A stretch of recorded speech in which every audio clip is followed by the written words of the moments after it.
날마다 솟는 샘물과 함께하는 오늘의 큐티 시간입니다. 9월 5일 월요일, 오늘의 말씀은 사사기 1장 22절에서 26절 말씀입니다. 요셉 가문도 베델을 치러 올라가니 여호와께서 그와 함께 하시니라. 요셉 가문이 베델을 정탐하게 하였는데 그 성읍의 본 이름은 루스라. 정탐꾼들이 그 성읍에서 한 사람이 나오는 것을 보고 그에게 이르되, 청하노니 이 성읍의 입구를 우리에게 보이라. 그리하면 우리가 네게 선대하리라. 그 사람이 성읍의 입구를 가리킨지라. 이에 그들이 칼날로 그 성읍을 쳤으되 오직 그 사람과 그의 가족을 놓아 보내매 그 사람이 햇사람들의 땅에 가서 성읍을 건축하고 그곳의 이름을 루스라 하였더니 오늘까지 그곳의 이름이 되니라. 할렐루야. 오늘도 하나님의 말씀을 사모하며 나아가는 안천교회 성도님들에게 하나님이 주시는 평안과 기쁨이 넘치는 하루가 되시길 바랍니다. 오늘 우리가 듣는 하나님의 말씀을 통하여서 하나님의 뜻을 깨닫고 순종으로 나아가시는 하루가 되길 기도합니다. 오늘 우리가 함께 묵상할 말씀은 사사기 1장의 말씀입니다.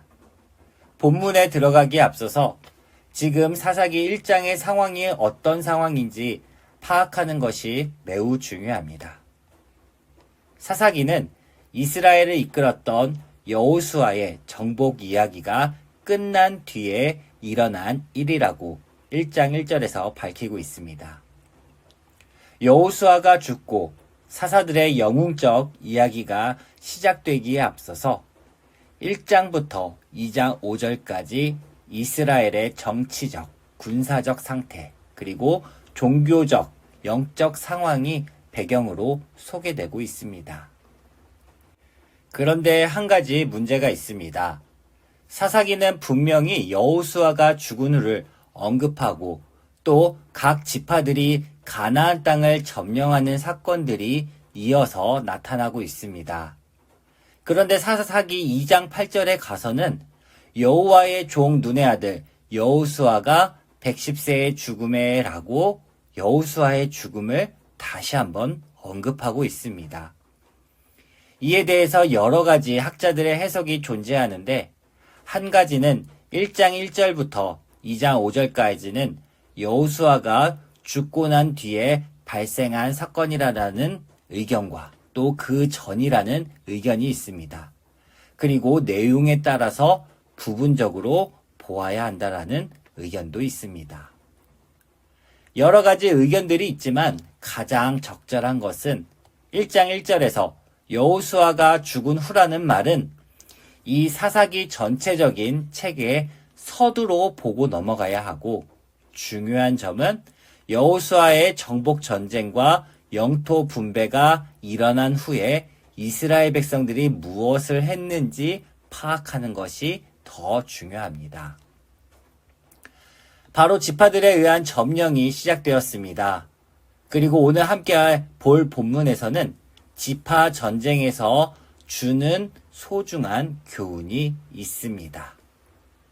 가나안 정복 전쟁은 하나님이 명령하셨던 전쟁입니다. 여호수아서의 핵심은 정복 역사를 통해서 이스라엘 백성들이 온전히 순종을 했을 때 하나님이 어떻게 그들과 함께 하셨는지 나타나는 책입니다.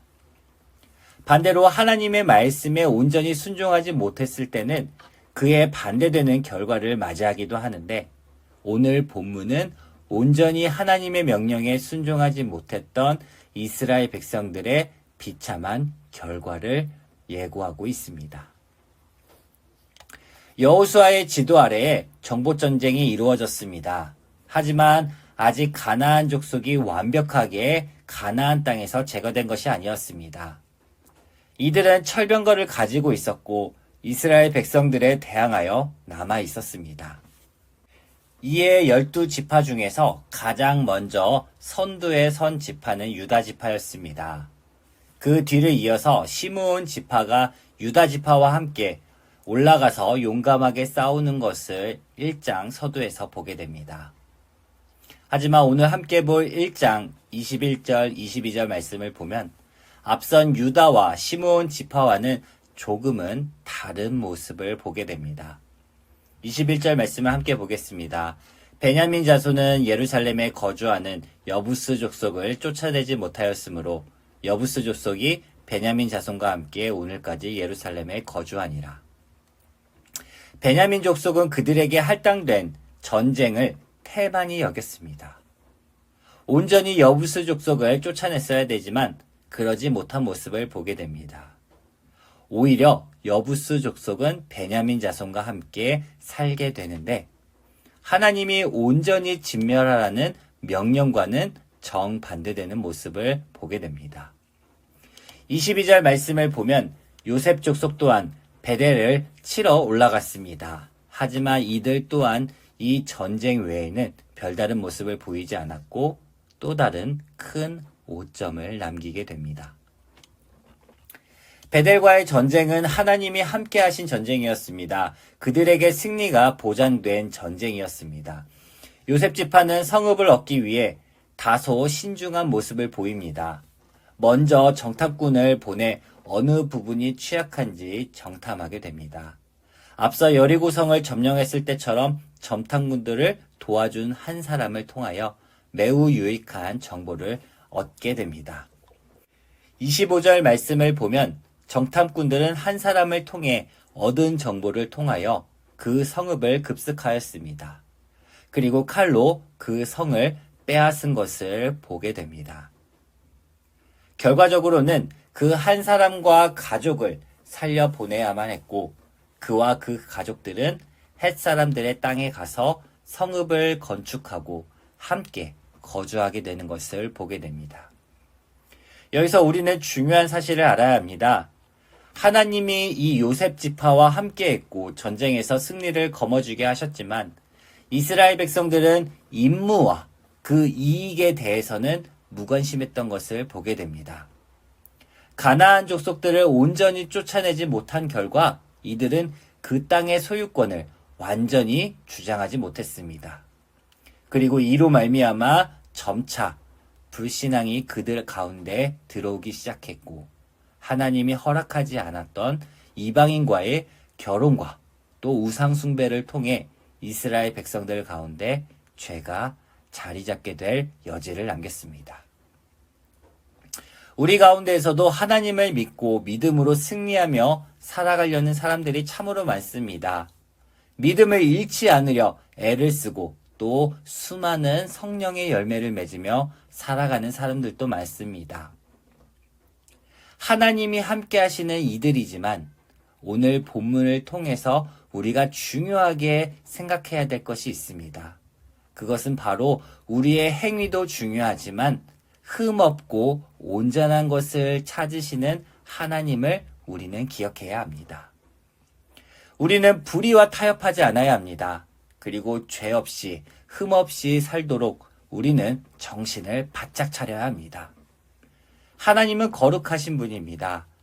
여호수아서를 통해서 또 사사기를 통해서 우리는 순종의 의미를 더욱 깨달아야 합니다.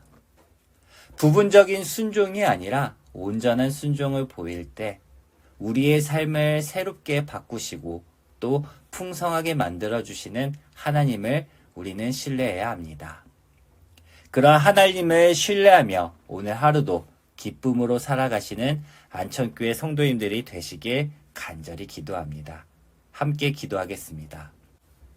하나님 감사합니다. 오늘 말씀을 통하여서 우리가 죄에 대해서 더 깨닫고 죄를 멀리하고 우리 가운데 온전한 순종과 온전한 주님의 말씀을 따를 수 있는 믿음을 허락하여 주시옵소서. 오늘 하루 기쁨으로 감사함으로 살 수 있도록 도와주시옵소서. 감사하며 예수님의 이름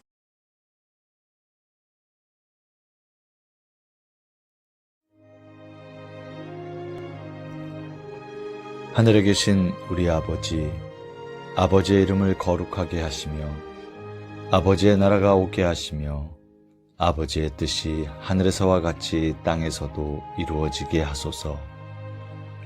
오늘 우리에게 일용할 양식을 주시고 우리가 우리에게 잘못한 사람을 용서하여 준 것 같이 우리 죄를 용서하여 주시고 우리를 시험에 빠지지 않게 하시고 악에서 구하소서. 나라와 권능과 영광이 영원히 아버지의 것입니다. 아멘.